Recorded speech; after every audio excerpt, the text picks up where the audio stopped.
Before you can lead well at home or work, you have to know yourself. Brandon Schaefer, my executive coach for years, says you have to know yourself so you can forget yourself, so that you can freely give yourself. Unpacking that idea, if you truly know who you are, what you stand for, and what you are going after, you can forget your imposter self, your selfish desires, your insecurities, your fears, your doubts, your cares of what others think of you. And you can actually give yourself away. In other words, be present with people, actually listening to people talk instead of waiting to talk, thinking about how you can serve others instead of the other way around. This is just a quick excerpt from the book Win at Home First with today's guest, or from today's guest, and my friend Cory Carlson. Welcome to the show, Cory. William, thank you very much. I've never had an intro to a podcast where someone reads my book. That's pretty cool. So I already love just this conversation, your creativity of what you're bringing to the podcast. So thanks for letting me be a guest and be a part of your mission. Man, thank you so much for just agreeing. You know, when we met, God, it's almost been 3 years, I guess, because this will be my third summit. Wow. This year, when we met, there was a natural just kind of pull to you. I saw you and I listened to how you speak and what you were talking about and just what you're doing as a whole, as a man and as a coach and as a leader. And it just really spoke to me. And so when I had a chance to read your book 2 years ago and now coming back to it and reading it again and making even more notes in it, I knew that today was going to be just a fun day of letting you tell your story, but also, kind of maybe hit some more of your book and read some more of it over the year. I'm not going to read the whole thing. I need people to make sure that they go out and buy it. But without a doubt, I have marks in here of little stories that I want to make sure I read if we get to them. But anyway. Well, I'm glad you're not going to read the whole book. The whole book takes 5.5 hours to read. And how do I know that? It's because I did the audio recording. It's on Audible, so anybody could get the book on Audible because I did the recording. But it was something else to read the book and sit there, start and stop and read it. But yeah, it takes about 5.5 hours, which I have not committed to doing. I've written a second book called Rise and Go, and I haven't decided, hey, I'm going to get in the studio. I'm going to, do the Audible version of it. But anyways, 5.5 hours, what it takes to read it out loud into a mic. So let me ask you this question. I know that every time I read a book, especially when I reread it 2 or 3 times, I get more out of it. What was it like for you to go back and read your book? Like, what was processing it in your mind? Well, there's a couple times where I'd read a book, I'm like, man, that's a really good sentence. I wonder if I wrote that or my editor wrote that. Oh man, that I can believe. Because there's a couple parts. It's my own book, right? I wrote the book, and there's times I'm reading, I'm like, I forgot about that. And I think a big piece of that is, there's power in reflection. There's power in us reviewing our week. Mm-hmm. There's power in us reviewing our month, our quarter, sitting down and doing some reflection because we forget what happens. And even reading that book, I forgot things that I wrote, things that I said, just because we're always moving. So, there's power in reflection, right? Revelation comes from reflections. And so it's just that overall encouragement to make sure as leaders, we're slowing down, even means reading a book again or reflecting. I remember hearing a quote, what's better, to read 100 books or to read 10 of the best books 10 times? And they thought 10 books 10 times. And I think that'd be powerful to do that. Instead, I'm one of those that just keeps bouncing from book to book, trying to find that new silver bullet. Mm-hmm. Well, what's funny is that small paragraph that I read, that was not in some of my original notes that I made in the book when I read it. And even this morning, I wasn't sure what I was going to read. I had notes through it, and I ran across this page again, and I read that paragraph, and I got to the last part, thinking about how you can serve others instead of the other way around. And it just jumped off the page at me because as a coach, a lot of times when I work with a client and I'm talking about, hey, knowing who you are, or you're understanding your vision statement, or you're really answering that question, what is my purpose? I always go back to hey, you need to ask yourself the question, who am I supposed to serve? Mm-hmm. And so when I read it, it was like, hey, and it's like, so now it's highlighted, it's underlined, it's Look at got that. a That was page tab good. on it. So it'll be one of these that, without a doubt, I'm sure I will share with many to come. But anyway, I want to make sure that we spend some time here letting the guests kind of get to know you and your story about where you came from, how this all started. I mean, you have had an amazing career. Um, you know, you've worked in corporate America for over 20 years. You're a speaker and coach. You have your own business, podcast, a successful podcaster, amazing marriage, family. So you have all these things and you've done all these things, but it all started somewhere. So I think that that's really the best place for us to start, is kind of really start telling your story of Cory, so that as guests and people get this book and read it and learn more about you and work with you, they kind of go, hey man, that's why I want to work with Cory. That's who he is, and I relate with that. And I resonate with this guy. Well, a couple of things already, William, is one, you said amazing career, amazing life, amazing. Yes, grateful for a lot of it, but there's been a lot of lows along the way.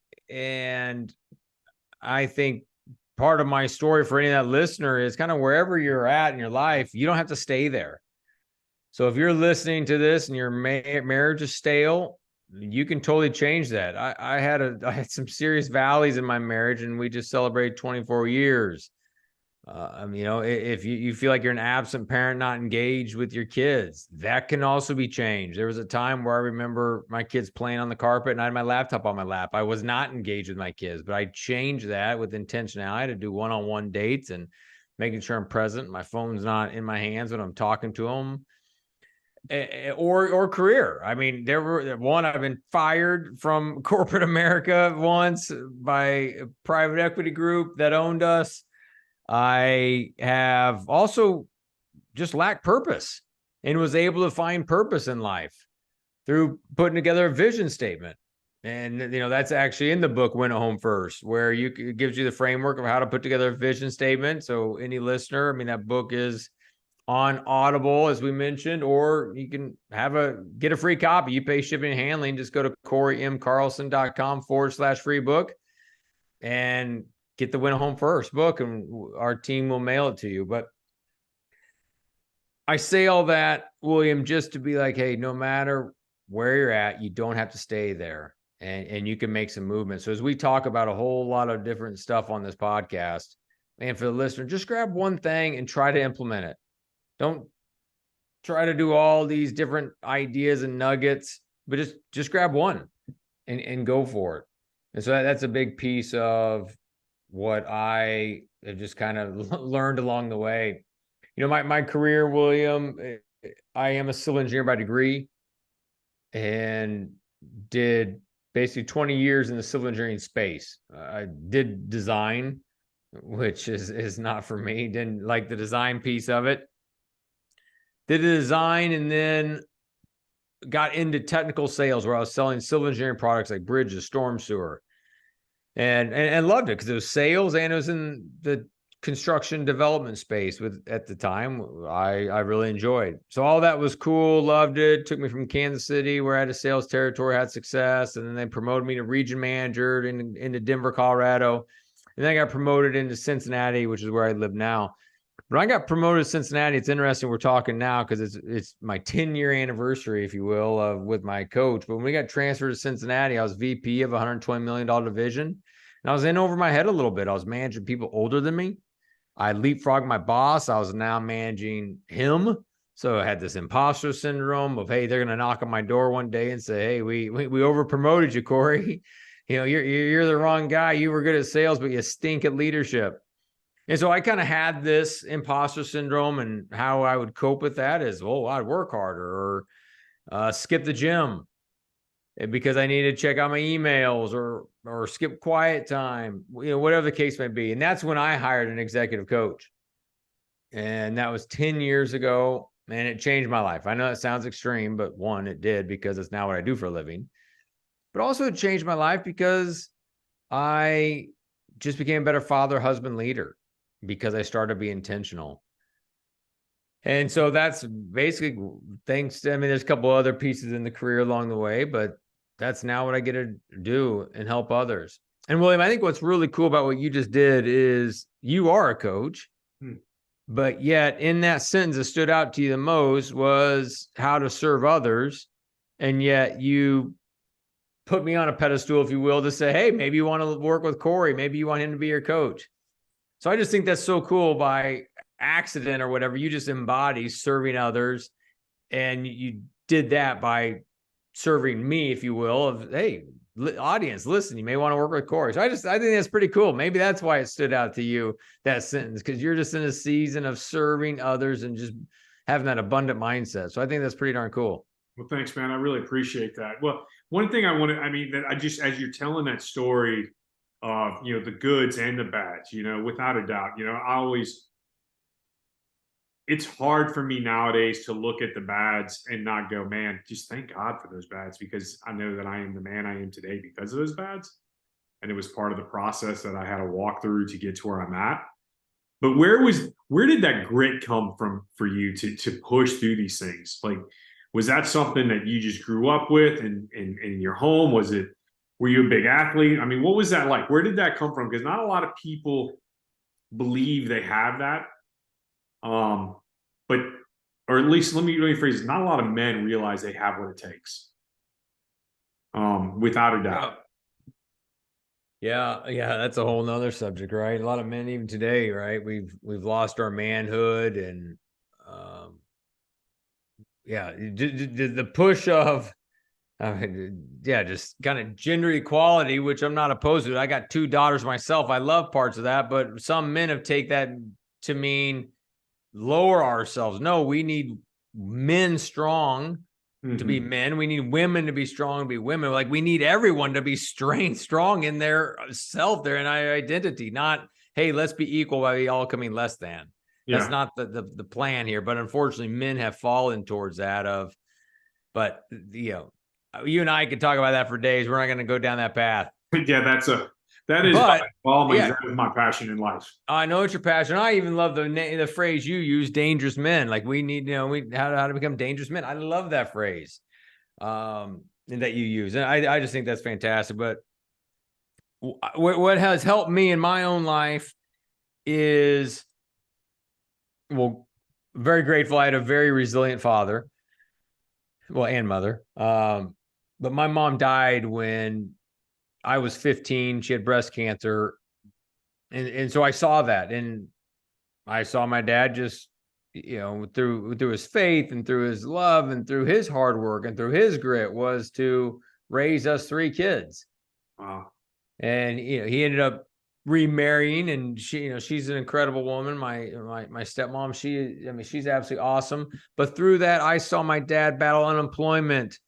He was a corporate sales guy as well. So he had some great times, but he also had those times where a company got bought or there's consolidation. So I got to see my dad resilience through unemployment, through a spouse that dies from cancer, 3 young kids when that happened. I was 15, my brother was 12, my sister was 11. Wow. And yet he was still a rock. I mean, I know he had his rough days for sure, but he was a rock, and that was awesome. And so I definitely had that as a foundation. So I had somewhat of an advantage to see it modeled well for me by just an incredible dad. And then just the competitive part in me. Yes, I was an athlete, and still can be very competitive. I'm a sales guy. I like the competitiveness of it. I want to win. And even to this day, I got an athletic 11-year-old son. I play to win. Oh yeah. It's to teach him to be resilient, but it's also, I want to win. But I'll tell you, I mean, it's fun. I mean, whether it's ping pong or it's playing pig at a basketball hoop, whatever it is. I mean, I got to bring my A game because I may lose. But so anyways, I think some of my own personal story is that is what contributed to it, plus that drive, the just competitiveness, and that's all a piece of it. I think for all of us who are listening, if we want resilience in our own lives, well, one, we got to dig down deeper and get it and go for it for sure. But if we want resilience in our kids, we need to talk about the ups and downs in our life with our kids. Mm-hmm. I saw a study that I'm gonna butcher the statistics because I wasn't prepared to talk about it right now, but I used this in a keynote I did for a company. But this idea of that a study was done, and the kids that knew their stories, their family's legacy. This is what grandpa did, and these are his ups and downs. This is what my dad did, and my mom, and all those different ups and downs. As they heard them, that group of data pool was more resilient. As if they flunked a test, they got back up. Yeah. If they got cut from the team, they were able to get back up. Whereas the group that didn't know anything about kind of their legacy, their family, when they got knocked down, they didn't know how to get back up. They couldn't identify with it. So as leaders of our families, if we share stories of resilience at the dinner table, like I lost a prospect today, or the speaking engagement was canceled, or whatever, as we're bringing that up, that means then when a kid fails at a test or gets cut from the team, they're like, hey, that's okay. Dad had a rough day last week, but he got back up. We're the Walkers. We rise and go. We're the Carlsons. We rise and go. We get back up. We're resilient. So one way to raise kids of resilience is not just to, go make them fight and hard. Let them know the vulnerability, the ups and downs of your own life. Celebrate the wins, but also talk about the lows. And I know there's some men and maybe women that are listening to this of like, well, we don't talk about that in our house. I don't want my kids to see I'm sad, or I don't want my kids to know I'm frustrated. They see it already. They see it in your expression. Yesterday, you wanted to, what's that? They see it and feel it. See it and feel it. Absolutely. So by not talking about it doesn't mean you're not bringing it into the house. You brought it in the house when you walked in.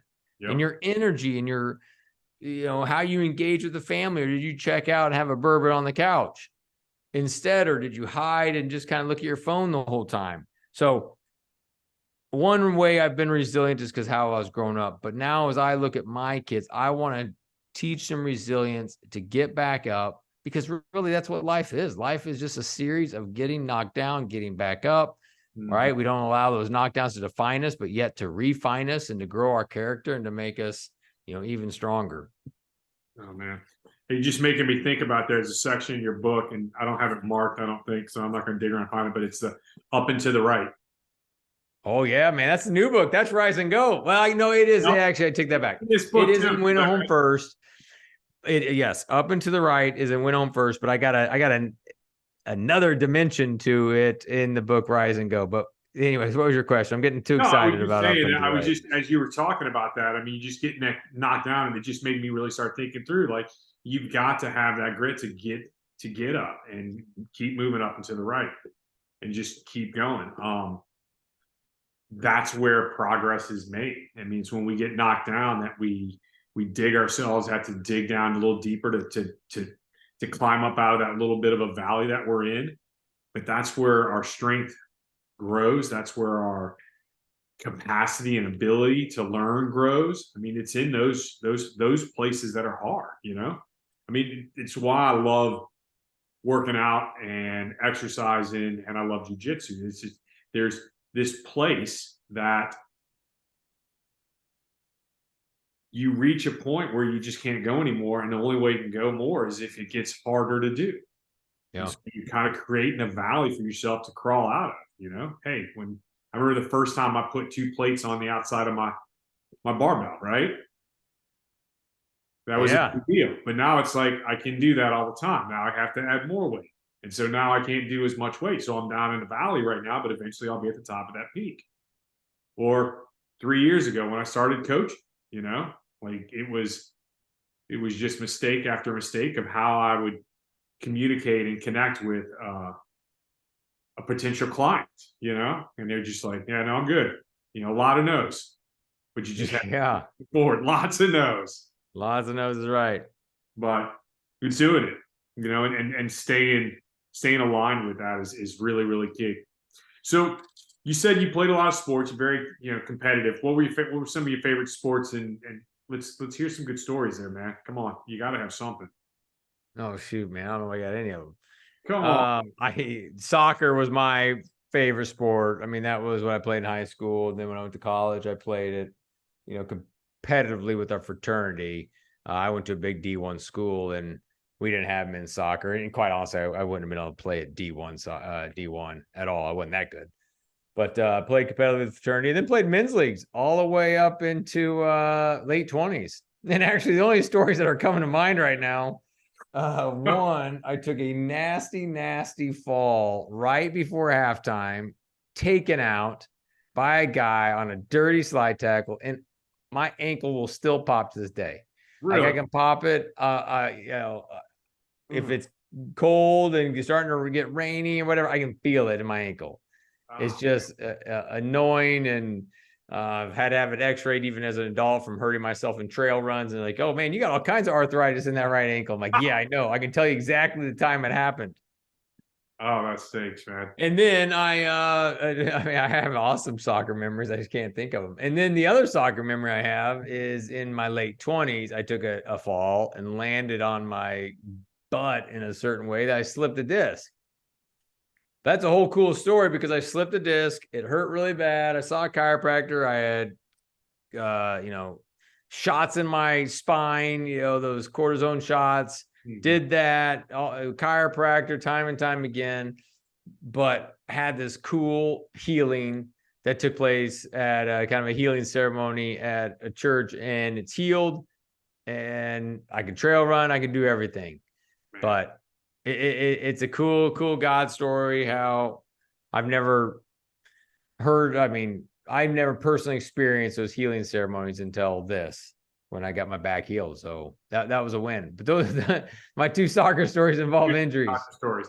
Well, hey, one of the things you just brought up was just you shared a little bit about your faith and just this opportunity that you had when you get prayed over. And one of the things that I loved about your book is you, throughout the whole book, you share stories upon stories of your faith, man. I would love to kind of, hey, if you got 2 minutes, what is that journey, man? Where did it start? What was that like for you?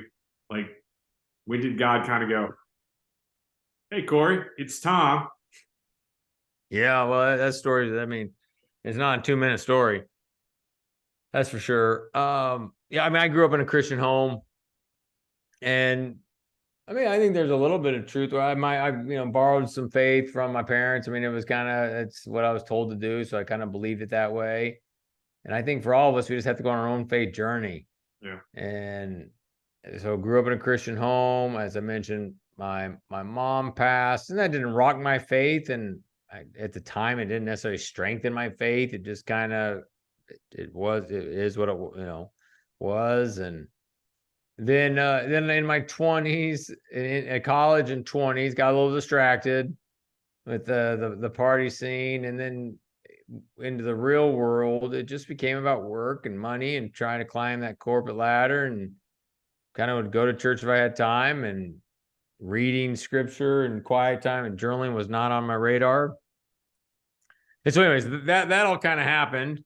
And then unfortunately, amongst all that time, I actually ended up having an affair, and which, it really, not to just blow past that like it was nothing. I will just say that to anyone listening, the affair happened because of like one bad choice at a time, like 1 degree at a time it slipped. And those 1 degrees could be like, stop going to church. Boom. That's a degree. Stop journaling. That's another degree. Stop praying. And then it just kind of starts to happen. And then, and then I was taking my identity to work. And when work went well, I thought I was the man. And when work didn't go well, I started to wonder what kind of value I was as a man. And so I just started taking, my identity to other places. And when I took it to work and it wasn't fulfilling, Well, then I made obviously a stupid choice and had an affair. But the reason I bring up that whole 1 degree slippage is I think that's true for all of us at any time. Yeah. At any time in our life is we've got to just make sure we are consistently just kind of taking a look at our habits, our routines, and are they contributing to who we want to be, not only in this moment, but even in a year, because it's a slippery slope before you know it. And so with all that being said, that took place. We moved to Denver, Colorado.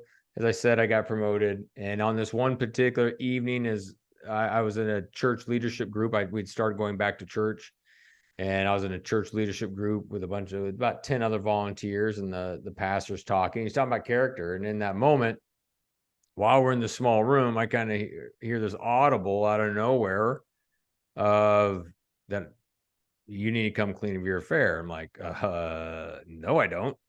That's a dumb idea. And I even had these thoughts of why. I mean, I said these to God. It's like, why? I just got promoted. I'm making more money than I've ever made. Life's good. Why would I do that? It would blow up in my face. It'd be a disaster. And then as I'm kind of wrestling with God, I then hear this other phrase of, you need to hand over your story for a greater story. And I didn't know what all that meant at the time. But as that transpires, I then decide to, you know what? I ended up telling my wife, and it was obviously super hard for sure. She heard at that moment just the Holy Spirit coming over her, say it's going to be okay. So that's the good news. In the short term, though, it still wasn't cupcakes and balloons in our house. I mean, it was, doors slamming and yelling, and man, it was a tough journey for sure. But we got out of it, and we celebrated 24 years this summer. So that's the good news, the awesome news. Well, I bring that, I say all that because, the faith journey. So that started my faith journey of like God and I have an actual connection of like he's talking to me, my story, and then coming alongside him, getting more involved in my quiet time, more involved in pursuing him as he's been pursuing me all those years. Now I was trying to learn more and figure out how to grow in relationship with him. And that became the faith journey. And then really since then, it's just been, I mean, I've had my, I'm not gonna say dark times because that makes it sound like I had another time of stupidity. I had my low times. I had those times I skipped quiet time for too long, and it's like, oh, I got to get back into it. But as a whole, I've just seen God consistently be faithful, from leaving corporate America to go into coaching and the provision to make it happen, from the healing of my back to just a time. There's all kinds of stories like that. So now my faith journey is not one of just inherited from my parents. It's now my own faith journey. Yeah. That I've seen God show up time and time again, from whether it's financial provision, it was miraculous healing on my back, but even other things happening of like, I get to see cool things that happen from friends, as we're engaged. And it's a little bit of, when you start looking for it, you're going to find it. Seek and you will find. If you start looking for the cool ways God's showing up in your life, I mean, you see it happen. And that's the cool part. So, I mean, that's my faith journey. I mean, and so now I love my morning quiet time where I'm reading scripture, I'm journaling, I'm praying. And as Paul talks about, never cease praying. I try to have that posture to God throughout the day. Hey, God, thank you for this awesome podcast I got to have with William today. Hey, God, be with me on this podcast that I can provide some value and bring glory to you. Kind of like whatever that is. And so anyways, that's been my faith journey. And now I've got 3 kids, and I unfortunately know that they're all going to have their own faith journey. And they can't just say, hey, mom and dad say, believe this. I know they're going to have their own faith journey. And actually, they've all had a little bit of it already. Yeah. And so that part's cool because it helps them have some ownership in it and know that God's actually talking to them and they are beloved sons and daughters. So, yeah, I mean, that's some of my faith journey there. And that's awesome. And I really appreciate your vulnerability and sharing all that. I mean, I know it's in the book, but it doesn't mean you have to bring it back up.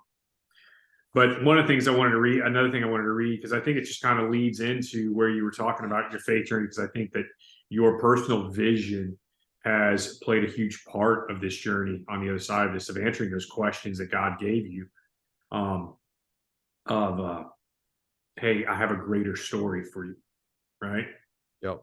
You got to give me this before I can give it to you. And so I love this. So it says, back to the book real quick. Our life is the same way. We need to know our current location, not only who we are in Christ, but if we are truly living as his child before we can move forward. Once we've established our identity as God's beloved, we can begin plotting our route forward. And then, we start talking about how you get into your vision evolution, and then it shares your vision, which I think is great. And I'd love to kind of talk through that a little bit. Hey, how did you navigate creating that? But then how do you live that out? And your vision statement is to connect people to greater performance and even more significant purpose. Yeah. The backstory is that on my vision statement, and this for any listener, I mean, if you are burned out, I mean, I just heard that I reheard this the other day. This individual talks to 3 bricklayers and ask them what they're doing. The first bricklayer says, I'm laying bricks, man. The second one says, man, I'm building a wall. And the third one says, I'm building a cathedral where people can come and experience God. It's good. It's all the same. It's all people putting down bricks, but it's how you perceive your job and what you're doing. And I was in this part. I was the president of sales for this national contractor. We were owned by a private equity group, and we just had a lot of activity going on. But I just kind of came to this moment of like, is this my life? Like, am I just here to grow companies and help private equity? And like, that's all I'm here for. And it just kind of put me in this lull. I was burned out. I was talking to my coach, who Brandon Schaefer, and he just is like, man, you need a vision statement. And I was like, come on, man. Like, what's a sentence going to do to help me? And he's like, man, come on, trust the process. So I put together a vision statement. And in putting together a vision statement, I came up with what you just said, to connect people to greater performance and even more significant purpose. And inside the book, I provide a framework of using 5 different P's to come up with a vision statement. It's provision, it's personality, it's passions, it's problems, it's potential. And those 5 different, you just kind of do a brain dump in each of those 5 words of, hey, what problems have you overcame you want to help others overcome? What has God provided you that you could use to bless others? And so anyways, there's those 5. And so I just kind of did a brain dump, and then you kind of try to put it together a sentence. And it's crazy when you do this exercise. I do it with all my clients. And so, I've walked through this process with, I don't know. I know how many clients I've had. I mean, I've done over 150 clients one-on-one or in group, small group settings. And this is the process they use, and it works. And it's unbelievable how many times they write things down and it jumps out, like something jumps out to them. So I did it, and I came up with that sentence that you shared, and it made a difference. It seriously made a difference, because it wasn't just laying bricks. Instead, I was building a cathedral. I would go to Nashville to be with my sales guy. And when I worked with David, I would not only just say, revenue. What are we doing for sales? It was like, hey, man, how are you and your wife doing? Are you guys going on dates? Hey, are you getting into the gym? And then, so that's a greater performance at home. A greater performance at work was, are you blocking out time to do business development? Are you blocking out time for strategic thinking? And then for a greater purpose, which is the back half of my vision statement, it's to him, he was a believer. So we could talk about, how's your faith? What are you doing to grow in your faith? And then when I would go to another sales guy down in Florida, same thing. How are you in your personal life? How are you in your professional life? How are you having better performance in both those areas? And then for him, on purpose, he was borderline atheist. So we didn't talk about God. Instead, we just talked about greater purpose. How can you serve others? How can it be less about you and more about serving others? and we got movement out of that. So come to the listener, my encouragement is come up with a vision statement and then look to try to live that out, whether you're at work, whether you're at the neighborhood barbecue, whether you're at your son's or daughter's sporting event. And it gives you intentionality to show up with purpose to everyone you engage with. And it's been a game changer in my life, and I know for many, many others. It's been a game changer in my life as well. I mean, this, in all transparency, this is the process I use when I walk somebody through answering the question, who am I supposed to serve? I was really fortunate enough last semester. I have a job at Auburn University, and I was able to teach an honors class. And when walking the students through, this was the framework that I used. And what was really neat was this aha moment from when I asked them, hey, what is your purpose? Which all of them really kind of had this, they didn't like that question. It was too big of a question. It was too daunting of a question to answer. And when I asked them, well, hey, why don't we reframe that and go, hey, who are you supposed to be serving? Yeah. All of a sudden, you saw this light bulb go off in them. And then I was like, okay, so now let's talk about what gets you excited. Going through your 5 Ps: passion, provision, problems, personality, potential, and walking them through that and helping them identify what were those things that you overcame, or what were those natural giftings that God has given you as a human being, or natural thing, if you're not a believer, what were those things that just come natural to you to do? Right. And it was amazing to watch them walk through this process. So, I mean, yeah, without a doubt, I would tell anybody who is interested in going through, and the way you put this process together makes it approachable, accessible. I mean, I hate using the word easy, but it really does. It makes it something you can pick up and go, hey, I can do this, and not feel like it's this daunting task, which in so many cases it can be when you ask that question, what is my purpose? And really, Andy Stanley, I think, said it best when he goes, that's not a good question because it's a selfish question. My purpose is all about me. And really, our purpose on earth is to serve whoever that is. Right. Yeah. So I love what you did there, man. I know that, well, God, this is no way this will ever be a 1-hour podcast with you, Cory. I'm just saying that today we will have an hour. So I'm going to kind of maybe kick in a couple questions that I have here, and then we'll schedule a follow-up to dig deeper into this.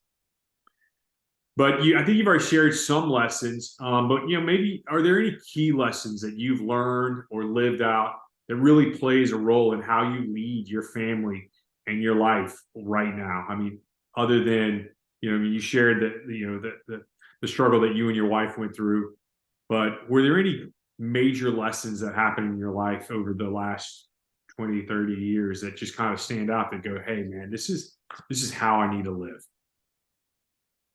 Well, yeah, I mean, there's a lot of lessons, but you just brought my wife up, and what just comes to mind, and I see it all the time with clients. I mean, people don't date their spouse. Yeah. They just aren't intentional with dating. Hey, we'll get around to it, or we were together Saturday night at the neighborhood barbecue, or we got the company function coming up. I mean, kind of all those things, and all those are good, obviously, to hang out with our spouses for sure, no doubt about it. But no, it's that one-on-one time to keep the spark in the marriage. And because eventually when the kids go off to college, you two will be looking at each other with, who are you? And if your identity is just in your kids and all the busyness of the activities, when that slows down, they talk about, there's a buzzword out there, they're called the gray divorce, and how that's a big thing where people are getting divorced in their gray hair years because they were married, they fought through everything, but yet they can't figure out how to do empty nesting. So 4 different dates that I've learned along the way that I think all couples need to have, and I'll share them in pairs. The first one is one reason people don't like going on dates is because they're boring, is what a lot of people think. All we do is we go there, we talk about kids' logistics, or we talk about this, we talk about that. It's not very fun. There's no spark. So the first date is a logistics date. Learned this years ago. I even wish I would have started even sooner, but on Sunday nights, Holly and I usually have a bottle of wine and grab our phones and we go through the week. What's going on for the week? Who's taking who to practice on Monday night? Oh, wait, we're all together on Tuesday night. Hey, you want to grill something? That's cool.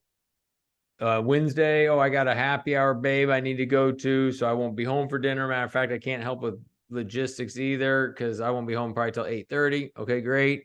Plus, I usually learn some things, like one of our kids has an ortho appointment that week or something along those lines. Plus, I get to share some cool stuff with her. Like I've got this podcast interview, or I've got an interview with a potential speaking engagement that I'm looking forward to. That's, that interview's on Thursday. So it allows both of us to be engaged in each other's lives as well as schedule coordination.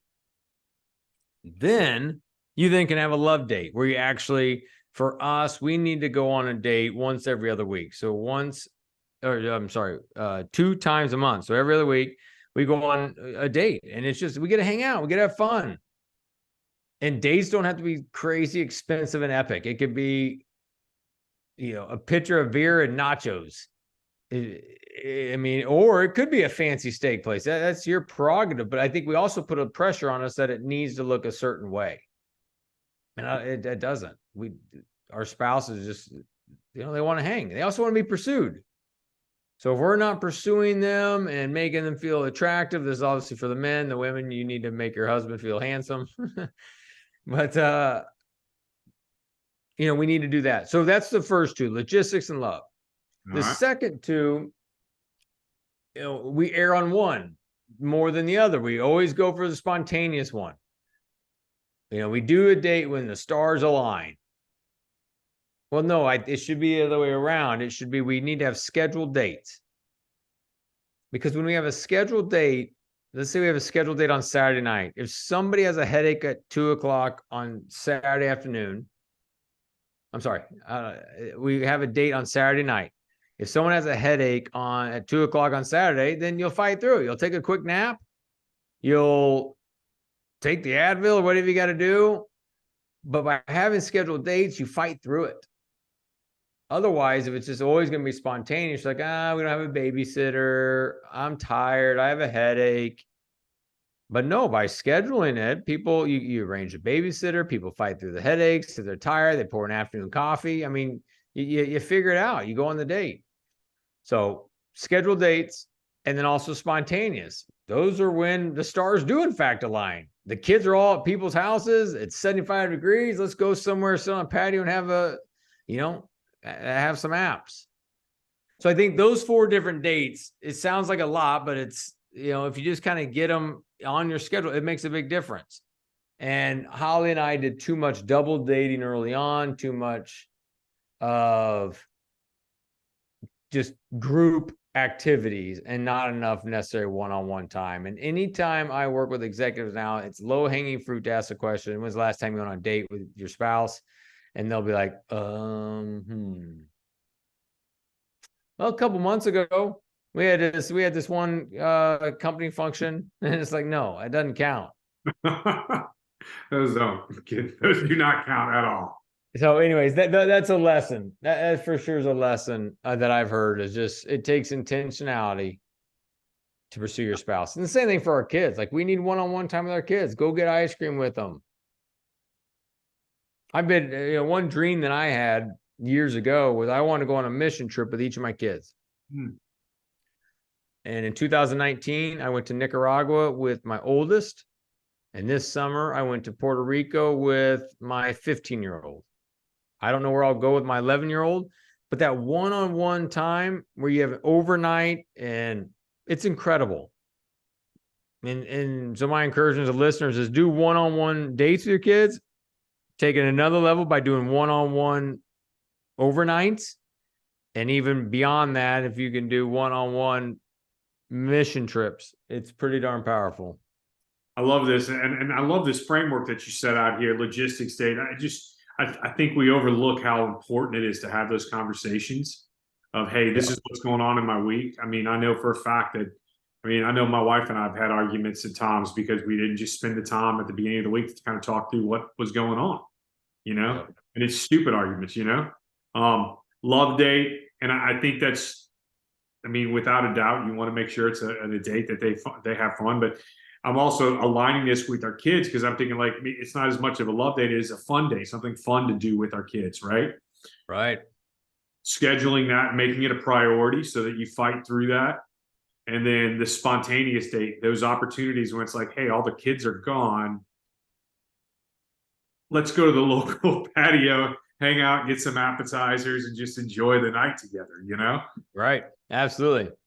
And it's just like, awesome, let's do it. Like, you don't care what you look like. You're just going to spend time with your wife, with your kids. I know I'm trying to do a little bit of that with both of them right now. So we're empty nesters, and so it's kind of a big deal trying to figure out how to make it to make our children priority still in our lives, but also still make my wife a big priority in the time that we do. So that's been quite the journey. So what advice, this podcast is about men living as trailblazers. And so to me, that's guys who have decided to just, hey, I'm going to make a change in my life. And it doesn't have to be anything big. It doesn't have to be anything monumental. I think so many times when you think of the word trailblazer and you think of this, you think of this guy who did this grand, massive thing that was epic, right? And that's just not true. A trailblazer is really someone who just decided to mark a trail in a different way, and other people decided to follow it, right? But what advice would you give to men who want to live a life as trailblazers in any areas of their life? Well, we just talk about family. One way to be a trailblazer is to lead in your house with vulnerability and humility. Say sorry to your kids. Say, can you please forgive me? I messed up. I lost my temper last night when you didn't brush your teeth. Yeah.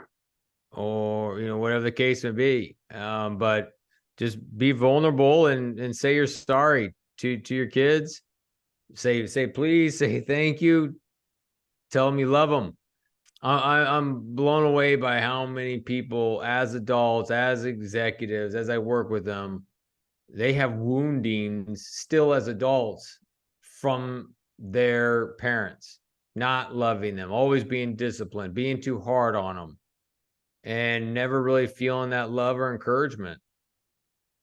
I remember one time I coached my son's soccer team. I also did football too, but I coached my son's soccer team. One time we drove home from practice, and he said, "Dad, you didn't say any negative things to me today." Ooh. I was like, "What? Like, what do you mean, bud?" He goes, "Well, usually you tell me I dribbled too long here, I should have shot sooner, or I should have used my left foot. But you didn't say anything negative today." I was like, "Oh my gosh!" It just crushed me. Oh. And sometimes our heart as parents is not to always say the negative things. We're just trying to provide wisdom.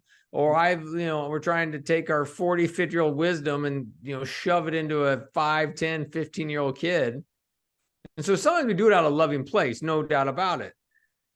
I know that's how mine comes. It's like, I got to see you play soccer. I kind of had this aerial view. I could see what was going on the field. You couldn't. And so you should have passed left. And I'm trying to help. But at the end of the day, a lot of times our kids know some of the stuff they didn't do right. Of course, he knew he didn't pass soon enough. He lost the ball. Of course, some of these items, because they're hard on themselves as is. But man, I think as parents, to be a trailblazer, sometimes it's just be an encourager to your kids. There's so many people being hard on them. One is themselves being hard on themselves. It's their comparison on social media. It is their comparison even on the field itself, because they know Johnny over here is better than they are. Like, they can see all that. They got enough negative inputs into their life that you could be a trailblazer in your kid's life by encouraging them, right? What does the word encourage means? It means to put courage into someone. Mhm. So the best way to be a trailblazer for your family tree going forward is from now on, you be an encourager to your kids. You boost them up with just confidence that they can continue on with the family name. I'm just writing that down, man, because that's good. The best way to be a trailblazer is to be an encourager to your family, to those around you. And that's awesome. And Cory, thank you so much for joining us today and sharing your journey with us. How can people get in touch with you? How can they find out more about you? Stuff like that, man. Oh man, thanks. Well, thanks for having me. And hey, if people like part one, we'll do a part two. We'll see. I mean, they may be like, "No, man, part two, we're done. We don't need that." No, But we're definitely going to get a part two because I'm feeling you and I could go on for hours on. well, we always have. We always have been able to. So, yeah, my website, CoryMCarlson.com. Awesome, Cory. On there is, I do one-on-one coaching as well as group coaching.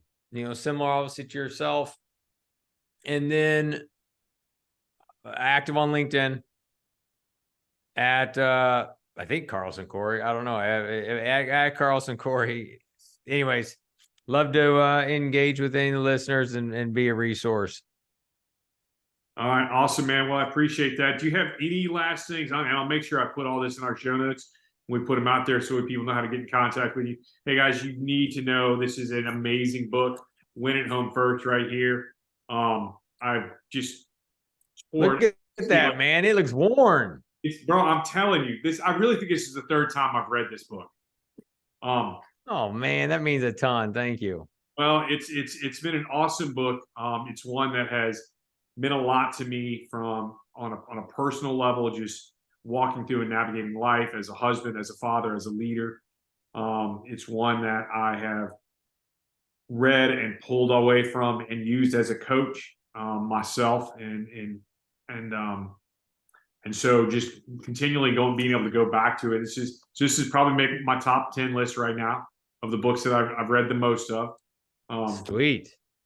So I will definitely do that. But hey, I want to say thank you again for being here and for joining us today and sharing your journey with us. I will definitely send you an invite to get you back on again. Thank you. Thank you, William. Yeah, but that closing tip to somebody, we said a lot today. And we talked a lot. You asked great questions. And I think there's no shortage of information out there.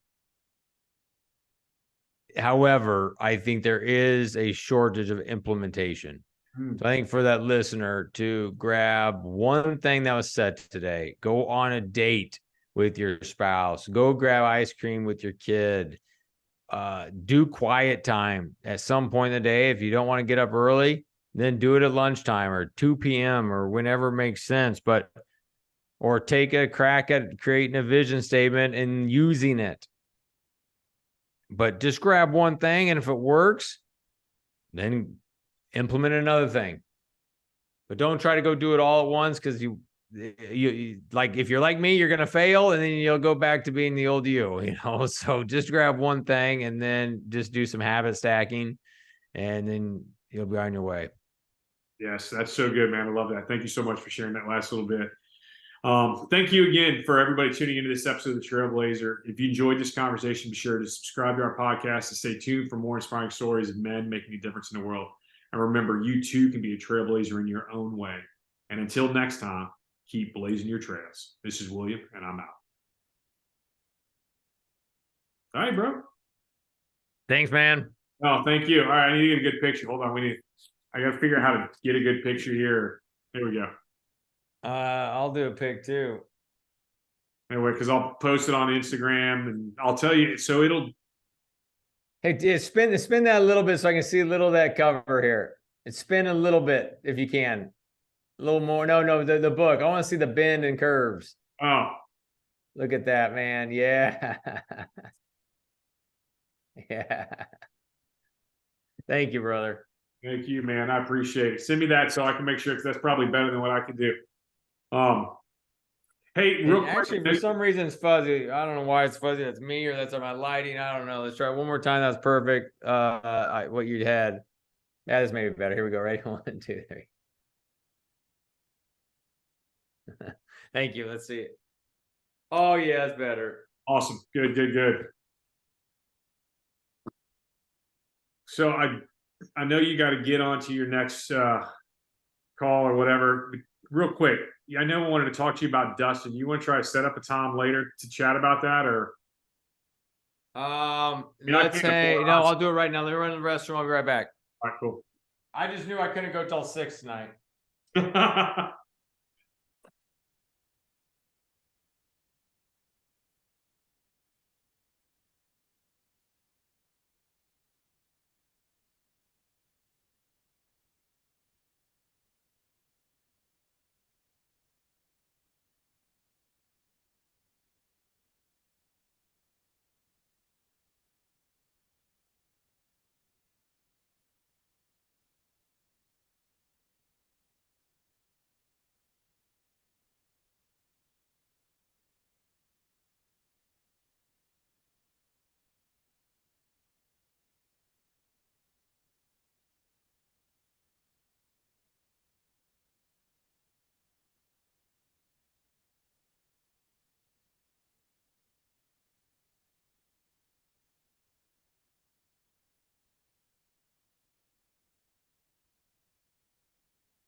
All right, I'm coming in.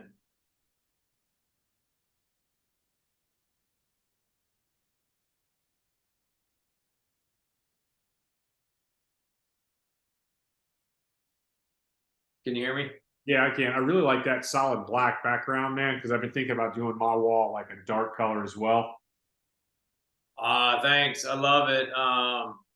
There actually is going to be a painting going into this spot, and then I think I'll get rid of a bunch. I'll get rid of some books and put some other stuff up there.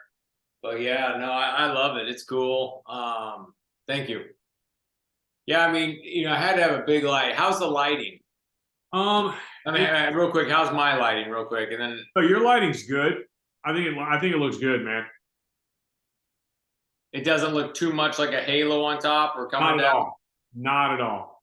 You don't see that at all. The one thing that, so I'll show you what I've had to watch out for. My overhead's turned off right now.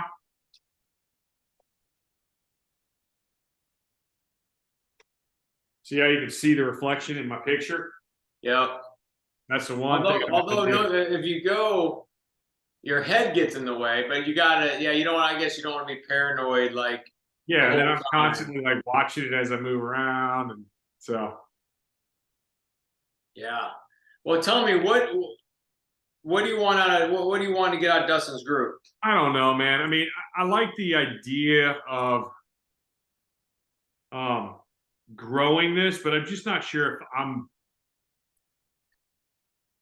not going to say that I'm not interested in monetizing the podcast, but the podcast was never meant as a way for me to monetize. Like, the podcast was just something God put on my heart to say, hey, listen, William, I want you to do something.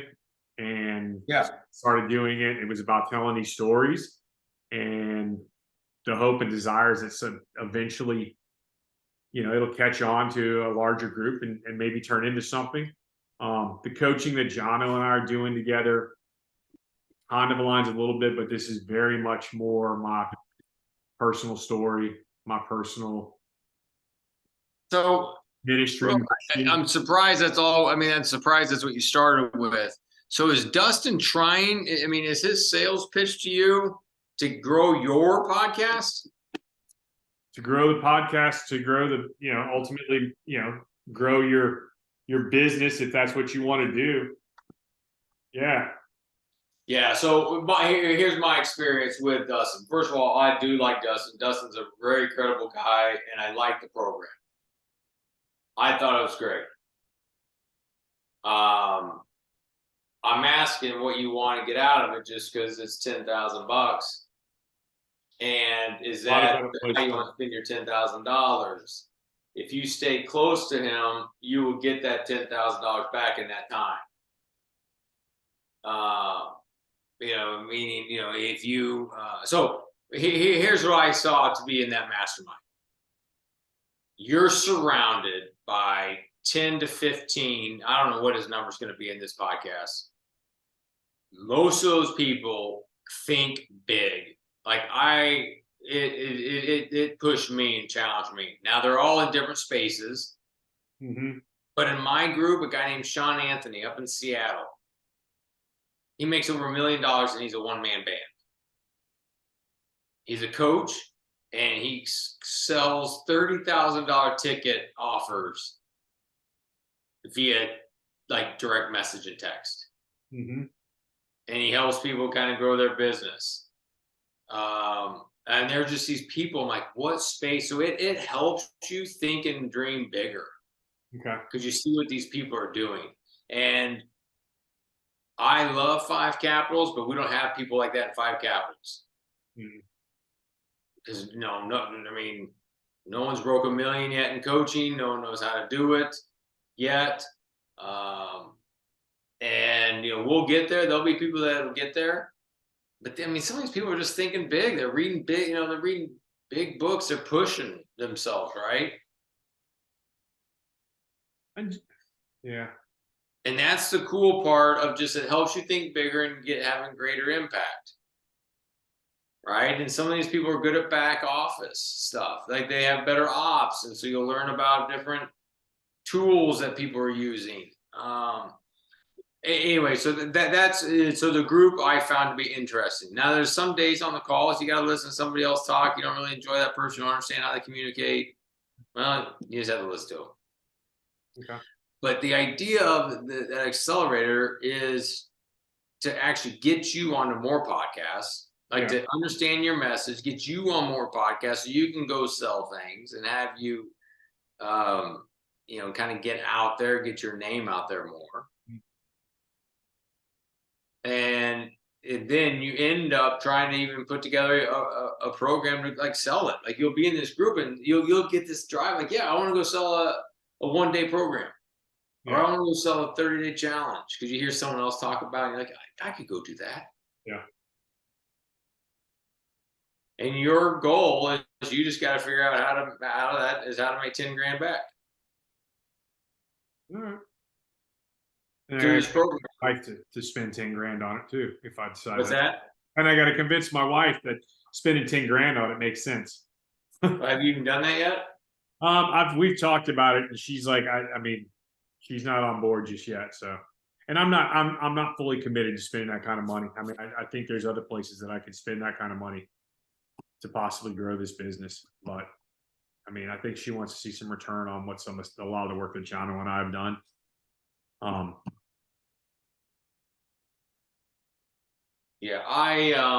about ready to spend 10 grand myself on another program.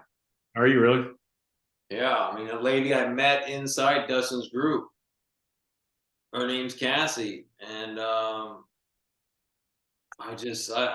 she can help me. She pushes me. She is good at back office. And I do have an assistant that helps execute, but Cassie is just going to help me think bigger and go after more. Otherwise, I think for me, one book you go read is 10X is easier than 2X. It's a fantastic book. And it's this idea we can all get 2X our business by working harder and grinding more. But to 10X our business, we actually have to think differently and bigger. And it's not just working hard and striving hard. It's working on different things in your business. Mm-hmm. That's a good point. As soon as you said that, I was like, I get that. 10X is easier because you have to change how you're thinking. It's funny because I'm dealing with some things on campus right now when it comes to the dining. Hold on, I'm going to stop recording here because I got to send this out to them. I actually pay someone who does all my production work.